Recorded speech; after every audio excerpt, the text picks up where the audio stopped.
ये लोग कहते हैं ना इनकाउंटर, सच पूछिए इनकाउंटर इनके होने चाहिए। इनको न कोर्ट लाया जाए, न इनके लिए तारीख पड़े, इनको ऑन द वहीं तुरंत गोली मारने का आदेश चाहे कोर्ट दे, चाहे सरकार हमारी दे, चाहे जो भी हो, कि अगर आप नारी का सम्मान नहीं करते हैं तो आपको शूट कर दिया जाएगा भैया। अपनी माँ की इज्जत करते हैं, अपनी बहन की इज्जत करते हैं, एक बाहरी नारी की क्यों इज्जत नहीं कर पाते? आपकी माँ ने आपको सिखाया नहीं कि बेटा अगर मेरी इज्जत करते हो, अपनी बहन की इज्जत करते हो, तो तुम्हें हर नारी में अपनी माँ दिखनी चाहिए। हर नारी में जो है, चाहे वहाँ के टीचर थे, चाहे जो भी थे, उन्हें तुरंत कहना चाहिए कि क्या तुम लड़के हो, तुम्हें निकाल के पूरे बनारस में घुमाना चाहिए, सिर्फ विश्वविद्यालय में नहीं घुमाना चाहिए। उन्हें चौराहे पे खड़ा करके उनको पत्थर मरवाने चाहिए लोगों से कम आने वाले समय में लोग लड़कियों की इज्जत करना सीख लें। दोस्तों नमस्कार। जैसा कि आप सभी लोगों ने अभी सुना होगा कि जो काशी हिंदू विश्वविद्यालय है बनारस का, जहाँ से मोदी जी का मतलब कि भारी विजय भी प्राप्त हुई है। उस क्षेत्र में, उस बनारस में जिन्हें जो है मतलब कि लोग धार्मिक नगरी भी मानते हैं, जहाँ पर लोग मरने के बाद भी लोग मोक्ष का द्वार भी मानते हैं। उस काशी विश्वनाथ जहाँ पर भोले की नगरी भी माना जाता है, यानी कि उन्हीं के नाम से जो है वो मशहूर है, पूरे विश्व के लोग आते जाते हैं। और जहाँ पर हमारे समाज में यत्र नारी पूजन्ते तत्र देवता रमन्ते, कहीं न कहीं से जहाँ पर नारियों की पूजा होती है वहाँ पर देवता निवास करते हैं। इस तरीके की भावनाएँ हैं, लेकिन बड़े दुर्भाग्य की बात है, बड़े दुःख की बात है कि आज के इस आधुनिक समय में एक बच्ची को रोड पर नंगा किया जाता है और उसका वीडियो बनाया जाता है। तो इसके बारे में तो तमाम समाज सेवी सामने आ रहे हैं, लेकिन कहीं न कहीं से कुछ ऐसे लोग हैं समाज में जो सच बात को कहने में थोड़ा भी नहीं डरते हैं, क्योंकि सच बात कहने में भैया रिस्क भी है। क्योंकि मैं भी एक दहेज भगाओ बेटी बचाओ अभियान चलाता हूँ, तो कहीं न कहीं से तमाम तरीके से लोग झगड़ा कर बैठते हैं। लेकिन ये भी देखिए कहीं न कहीं समाज सेवा के लिए, क्योंकि कहते हैं कि जाके पैर ना फटी बेवाई और ते का जाने पीर पर आई। जिनको कभी दर्द नहीं जो झेला हो, दूसरे के दुःख को क्या जानेगा। लेकिन आज एक माँ है, ये भी इनकी बेटी जो है अभी 3 महीने हो गए इस दुनिया में, आज नहीं है, लोगों की दरिंदगी का शिकार हुई। तो आज उस दर्द को जिस माँ की वो बेटी होगी, जिस बेटी को बीच चौराहे पर या बीच रोड पर नंगा किया गया, आज उस माँ की क्या हालत होगी। थोड़ा-सा कुछ मजबूरियाँ हैं ऐसी हैं कि हम उस माँ से थोड़ा दूरियाँ ज़्यादा ही नहीं मिल सकते हैं। लेकिन कभी समय मिलेगा तो ज़रूर हम जो बनारस में जिस बच्ची के साथ ऐसा हुआ है, तो उनकी माँ से भी मिलेंगे। तो ऐसी घटनाएँ फिर ना हो, इसके लिए हम जो भी समाज सेवी हैं उनसे हम राय बात लेते हैं। तो जो ये बनारस में घटना घटी है, इसको आपको जानकारी कब? ये बड़ी मीडिया के द्वारा हुई कि विश्वविद्यालय में इस तरीके से हो गया। तो फिर मेरे हस्बैंड के भी मतलब आप लोग जुड़े हुए हैं, कई लोग तो उन्होंने भेजा पूरा, तो वो बोले कि बताओ इस तरीके से विश्वविद्यालय, मतलब कहिए तो पूरे भारत में ही नहीं पूरे विश्व में पता है जिसका नाम, और कहने के लिए हिंदू विश्वविद्यालय।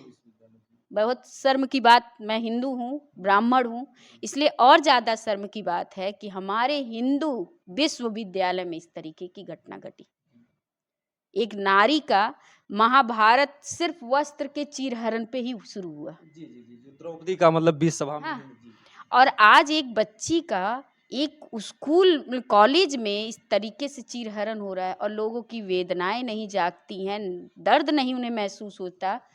क्या किसी के पास बेटी नहीं है, या बेटियों का दर्द समझना नहीं चाहते लोग, जानना नहीं चाहते कि एक बेटी ही क्यों, नारी का ही समझ लीजिए। क्या इस पृथ्वी पे अगर नारी नहीं रहेंगी तो क्या ये पृथ्वी रहेगी? पुरुष भी कहाँ से आएंगे? नारी से ही आएंगे।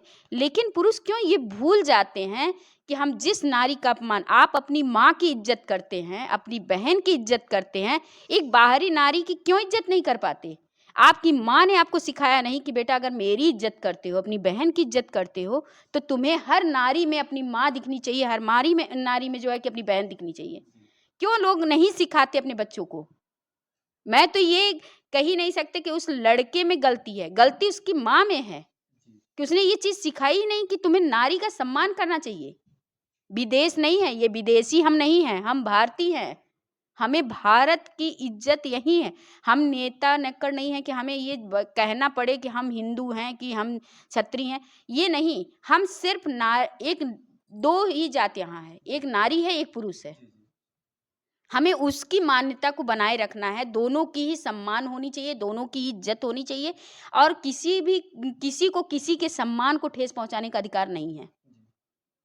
अगर जिसने भी ये काम किया है, ये गलत है।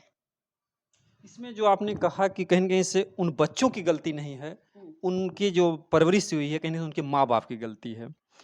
तो इसमें क्या वास्तव में जैसे कुछ लोग आजकल आधार बना दे रहे हैं, क्योंकि हर कोई माँ-बाप की गलती नहीं देता है, हर कोई मोबाइल पे ठोक देता है कि आजकल मोबाइल का ज़माना है, लोग मोबाइल देख के बिगड़ जाते हैं।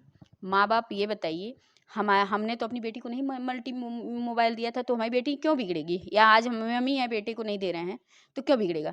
हम गाड़ी की दोष देते हैं, गाड़ी चला रहा है बेटा और हाई स्पीड में चला रहा है और लड़ जाता है, मर जाता है, तो हम क्या कहते हैं, फलाने ने गाड़ी नहीं मारी होती तो मेरा बेटा नहीं मरता।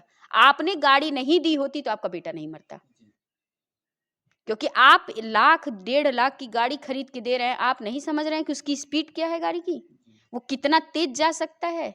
मोबाइल आप दे रहे हैं, लेकिन उस पे आपने बाध्यता नहीं रखी है, कंट्रोल नहीं रखा है कि बेटा बस इतना से इतना ही समय चलाना है और वही चीज़ देखनी है जो तुम्हारे पढ़ाई से तुम्हारे दिमाग को सही रखने वाली चीज़ें रखे। आजकल तो बच्चे कुछ भी कर दे रहे हैं। आप यूट्यूब ही देख लीजिए। हम यूट्यूब पे वो मैसेज पहुंचाते हैं कि अच्छी बातें लोगों तक पहुंचे। मैं इसी चीज़ से बहुत डरती हूँ कि हर माँ बाप परेशान है कि हम अपने बच्चों को संभालें कैसे। क्योंकि एक समय था, जब हम लोगों का समय था, हमारे पास मोबाइल नहीं था, हम टीवी भी देखते थे। अगर कोई ऐसा सीन आ जाता था, फैमिली बैठी है, तो हम लोग समझ नहीं पाते थे हम लोग जाएं कहाँ। माँ बाप बैठे हैं, वो सीन चल गया तो ये लगता था अच्छा अब चलो बाहर चलते हैं, शर्म लग जाती शर्म थी। लगती थी। आज खुले दिमाग से हर बच्चा जो है कि यूट्यूब पे सब कुछ देख रहा है, टीवी पे सब कुछ देख रहा है, माँ बाप भी सपोर्ट कर रहे हैं। गलत है। जहाँ पर्दा होना चाहिए वहाँ हमें बताना है कि ये चीज़ें पर्दे में होनी चाहिए। हम इतना क्यों खुल जा रहे हैं? अगर हमें खुलना है तो हम विदेश जाएँ फिर। हमें भारत में रहने का अधिकार नहीं है फिर। जैसा कि उन्होंने कहा कि कम से कम वो हिंदू विश्वविद्यालय है और वो भी हिंदुस्तान का, पूरे विश्व में प्रसिद्ध है। और शायद जो लोग नहीं जानते होंगे, मैं क्योंकि हमने बहुत लोगों से सवाल किया कि हिंदू का मतलब क्या होता है। तो जो हिंदू शब्द जिसने भी बनाया है, जिस भी ऋषि मुनि ने नाम दिया है, इसका एक बहुत बड़ा गहरा इसका अर्थ है। जैसे मुसलमान, मुसल्लम हो जिसका ईमान सही वही मुसलमान कहलाने का अधिकार है। तो कभी आपने हिंदू के बारे में नहीं सोचा होगा कि हिंदू कहलाने का अधिकारी कौन है? हिंदू जो हिंसा से दूर हो, वही हिंदू है। तो अहिंसा परमो धर्म। तो कहीं न कहीं से जो हिंदू विश्वविद्यालय है, वहाँ पर इतनी बड़ी अहिंसा अगर हो जाती है, अगर वहाँ पर एक बेटी नहीं सुरक्षित है, तो ये हमारे भारत देश के लिए बहुत बड़ी शर्म की बात है। तो आपने घटना में क्या देखा कि उन बच्चों ने क्या किया? किस तरीके की बदतमीज़ी की? मैंने बस यही मैं मतलब सुनी कि शायद बच्ची के रैगिंग की या ऐसे ही मतलब बदतमीजी की गई कि उनके वस्त्र को मतलब कहा गया उससे कि यार तुम एकदम वो कर दो। जी, जी। तो क्या यानी ऐसी बच्चे को वो मजबूर किया गया कि अपने हाँ, हाथों से अपने अपने वस्त्र को। हाथों को से तो ऐसा मैं ये तो पहली बात मैं उस बच्ची को भी कहनी चाहूँगी कि ऐसी क्या मजबूरी आई? अगर हमारी इज्जत ही नहीं रहेगी तो हम फिर जी के ही क्या करेंगे? जी, ठीक है भाई, अगर तुम कपड़े उतारने को उससे बढ़िया हमारी गर्दन काट दो।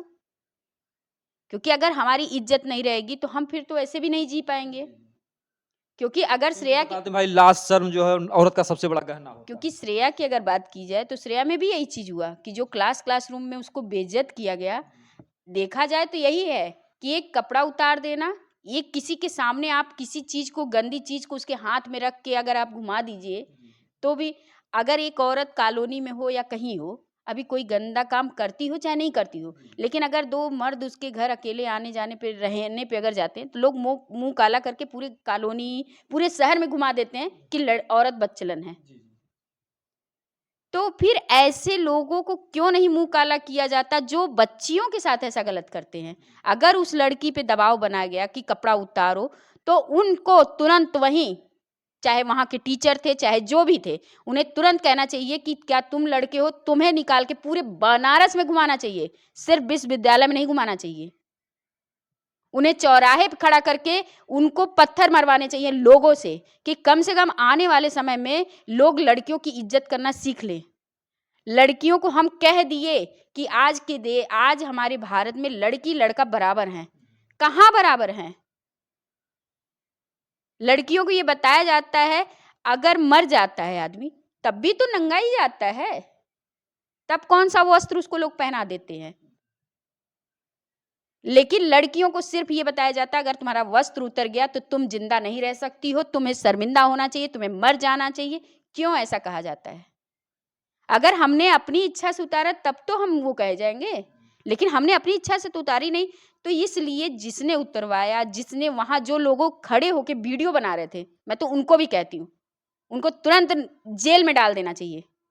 यूट्यूब आपको मोबाइल इसलिए नहीं दिया गया है कि आप सिर्फ यूट्यूब या वीडियो बना के बस वायरल कर दीजिए। मैंने कई केस में देखा है कि लोग वीडियो बना, अभी आपके राजस्थान में एक केस हुआ है जहां ट्रैक्टर से 8 बार कुचला गया है एक आदमी और लोग वीडियो बना रहे हैं।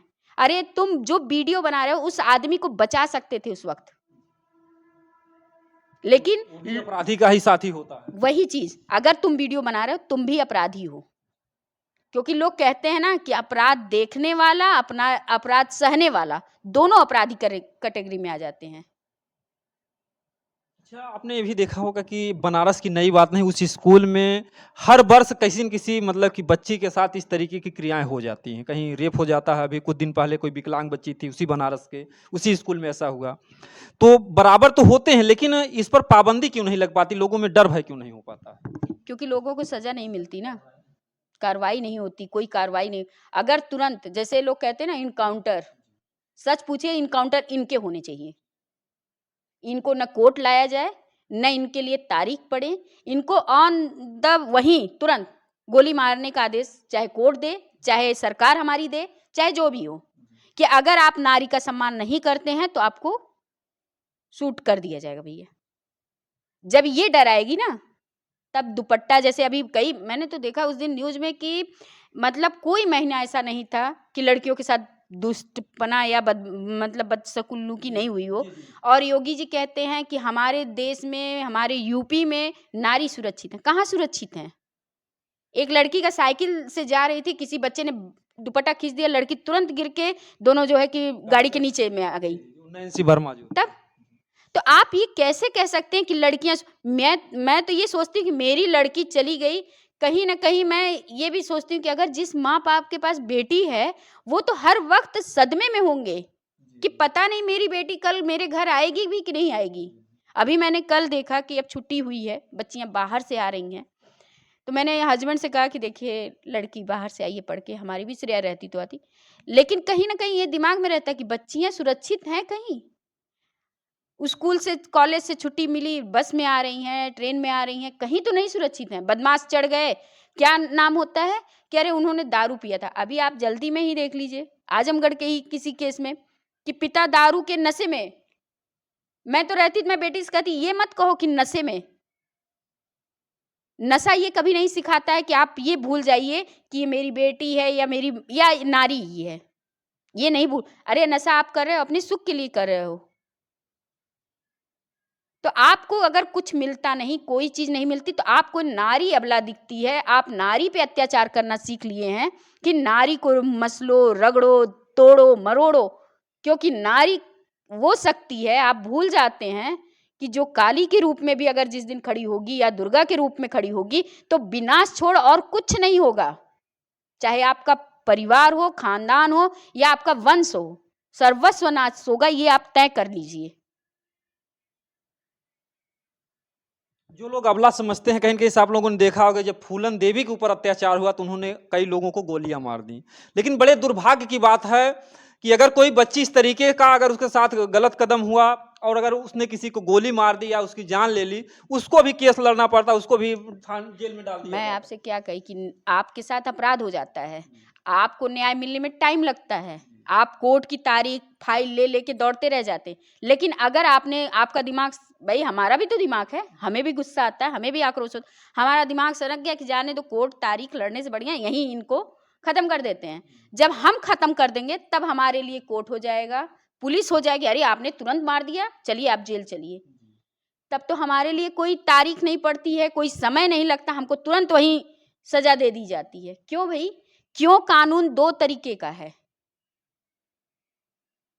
क्यों एक तरीके की कानून नहीं बनाई जा रही है कि हर आदमी को अगर सबूत मिल गया, वो मिल गया तो तुरंत आप भैया कि आप इनको उठा के जेल में डालो। रिमांड में लेना क्या होता है?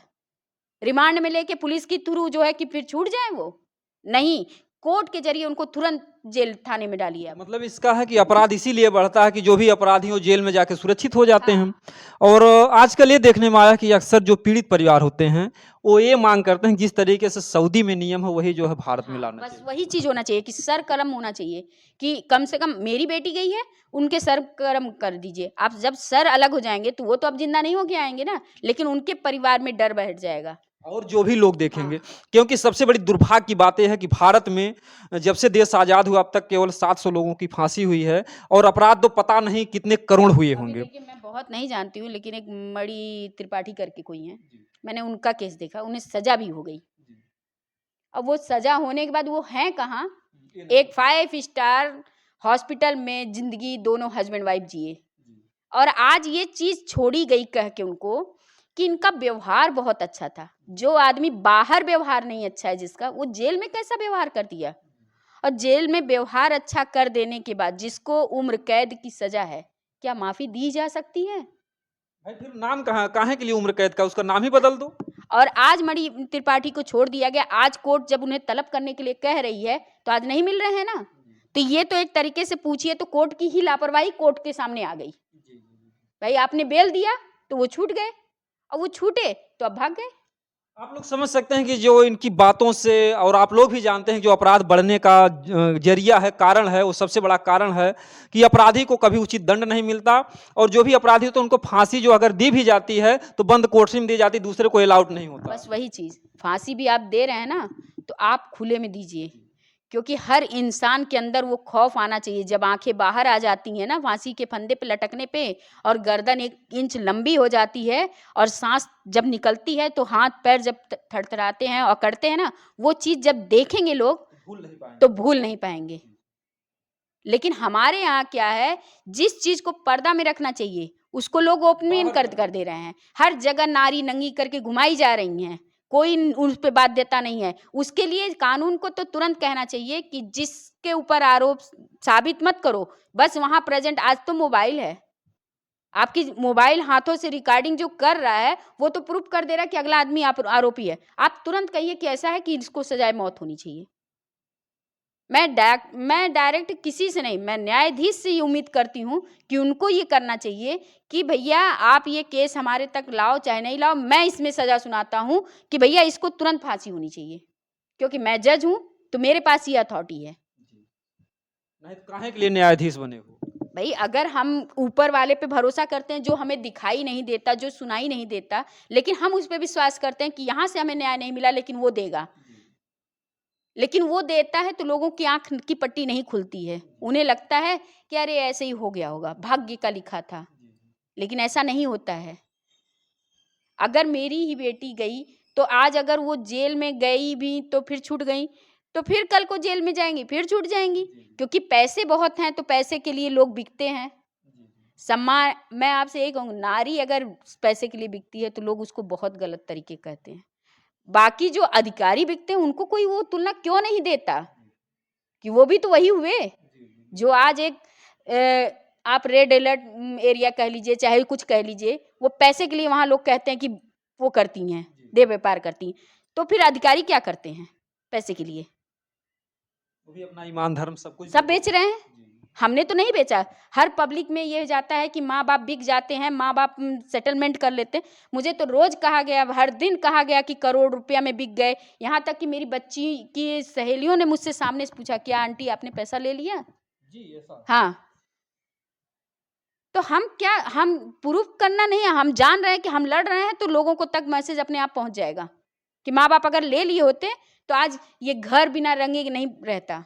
क्योंकि पैसा छिपता नहीं है, चाहे कितना भी आप छिपा लीजिए। तुरंत गाड़ी आ जाएगी, घर बन हाँ। जाएगा, पेंट हो जाएगा, सब कुछ मतलब तो सही है। इसलिए ये मत कहिए कि हर आदमी बिकाऊ है, हर आदमी बेईमान है। और रही बात विश्वविद्यालय में, अगर इस तरीके से विश्वविद्यालय हो रहा है हिंदू विश्वविद्यालय, तो उसको नाम ही उसका रद्द कर दीजिए आप, क्योंकि वो हिंदू विश्वविद्यालय कहलाने लायक नहीं है। वहाँ के बच्चों ने कहा कि लोग जैसे कभी भी आते हैं तो उनसे पूछताछ नहीं होती, बाहरी लोग भी आ जाते हैं, और जो मनचले थे वो बाहर से ही आए थे। ये तो गलत है ना, कि अगर हम किसी भी कॉलेज में भेज रहे हैं अपनी बच्चियों को, तो यही सुरक्षित जान के ना कि बिना आईडी के, बिना किसी परमिशन के आप अंदर नहीं जाते। ऐसे तो फिर कोई भी बच्चा किसी भी बच्चे को जाके शूट करके बाहर निकल जाए। तो ये तो विश्वविद्यालय फिर क्यों उसको कहा गया? उसको सीधा साधा एक स्कूल कह दीजिए, क्या जरूरत है? आपने नाम उसको विश्वविद्यालय दिया है। विश्वविद्यालय का मतलब होता है कि पूरे भारत का वो एक नामिंदु कॉलेज है। तो आपने हिंदू विश्वविद्यालय नाम तो दे दिया, लेकिन उस नाम की रक्षा करना आपको नहीं आता। अच्छा, यहाँ पर जैसे समाज में ये तो चीजें हो रही हैं और होती रहेंगी, इस गुनाह को तमाम लोगों ने प्रयास किया, तमाम समाज सेवी हुए, बेचारे मर भी गए, लेकिन ऐसी घटना पर अंकुश कैसे लगेगा कि आखिर बेटियां बेचारी क्या करें, उनके सामने तो सारे रास्ते बंद हैं। ऐसी ऐसी ऐसी स्थिति में देखिए, मैं माँ हूँ, मैं तो यही कहूँगी कि आप माँ बाप हैं, आपने जन्म दिया है, तो इंसाफ भी लेने का अधिकार आपका है। मैं तो आप बोल रही हूँ कि अगर इंसाफ न मिले तो आप खुद इंसाफ करिए, और मुझे भी नहीं मिलेगा तो मैं खुद इंसाफ करूंगी। भाई मैं इंतजार नहीं, मैं अपनी बेटी के लिए रोते बिलखते घर में नहीं बैठी रहूंगी। अगर मुझे इंसाफ न मिला तो मैं पीछे किसी चीज को करने से पीछे नहीं हटूंगी। और मैं हर माँ बाप से यही कहती हूँ, क्योंकि जब बच्चा पैदा होता है, अब वो जमाना गया कि घरों में ही बच्चे अब तो बच्चा जब से आता है गर्भ में, तब से ही आदमी पैसा लगाना शुरू करता है। और जब तक जन्म नहीं हो जाता तब तो कम से कम 3 लाख 4 लाख 5 लाख लगा देता है आदमी। और उसके बाद वो बच्चा पैदा हो, उसको पालने में नहीं लगता है। हम पढ़ाई कोई किसी प्राइमरी में नहीं कराते हैं, हम अच्छे स्कूल कॉलेज भेजते हैं बच्चों को। फिर हम अपनी अपनी कमाई का 75% सिर्फ बच्चों के पीछे लगा देते हैं, और हम खाली 25% में अपना गुजारा करते हैं। अपने शौक की, अपनी इच्छाओं की हमेशा मौत करते रहते हैं, मारते रहते हैं, लेकिन बच्चों की इच्छा पूरा करते हैं। और उस बच्चे को कोई मार दे तो कैसे हम बर्दाश्त कर ले, या उसकी इज्जत के साथ खिलवाड़ कर दे। ये तो मैं नहीं समझती हूँ कि हर कोई माँ बाप भी नहीं चाहेंगे कि हमारे बच्चों के साथ ऐसा हो जाए और हम चुपचाप घर में बैठ के रोएं बिलखें। ऐसा कोई माँ बाप नहीं चाहेंगे, क्योंकि जो इस दुनिया से चला जाता है वो वापस नहीं आता है। उसके लिए कोई कोई प्रक्रिया नहीं बनी कि आप उसे दोबारा देख सकते हो या दोबारा आप मिल सकते हो, क्योंकि हर इंसान यहीं आके हार जाता है, हर तरीके से हार जाता है कि अब उस बच्चे से या उस माँ बाप जिसके जा रहे हैं कि उससे अब दोबारा मुलाकात होगी। तो इसीलिए मैं कहूँगी कि अगर कोर्ट सख्ती से नहीं लेगा तो हर आदमी अपराधी हो जाएगा भारत का। कोर्ट की आंख पे जो पट्टी बंधी है ना, उसको खोलने की जरूरत है, नहीं तो हर आदमी खुद न्याय लेना शुरू कर देगा। क्योंकि इससे दो अपराधी, एक तो जो मतलब कि अपराध किया हो तो अपराधी है ही, लेकिन वो अपराधी मजबूर होकर के बन जाएगा जो पीड़ित परिवार होगा, पीड़ित जो है, तो उसको अपराधी बनाने में पूरा कानून हो जाएगा। कहीं न कहीं से देखिए, मैं इस बात को कहूँगा कि सभी लोग अपने बच्चों को धार्मिक बनाएँ। माँ-बाप अगर धार्मिक हैं, अपने बच्चों को सिखाएँगे, पढ़ाएँगे, क्योंकि जो चाहे बेटा हो, चाहे बेटी हो, इसी समाज से हैं। बेटा आपका गुनाह करेगा, अगर फांसी के फंदों तक जाएगा, तब भी आप दुखी होंगे। तो इसलिए बेटों को सिखाना चाहिए, खासकर बेटों को ये सिखाना चाहिए कि नारी की पूजा हम करते हैं बेटा। 9 दिन नवरात्र साल में 2 बार पड़ता है, इसीलिए पड़ता है कि तुम्हें सिखाया जाता है कि नारी की पूजा करो, तो नारी का सम्मान करो। और जो भी नारी तुमसे शादी भी करती उसका भी सम्मान करो।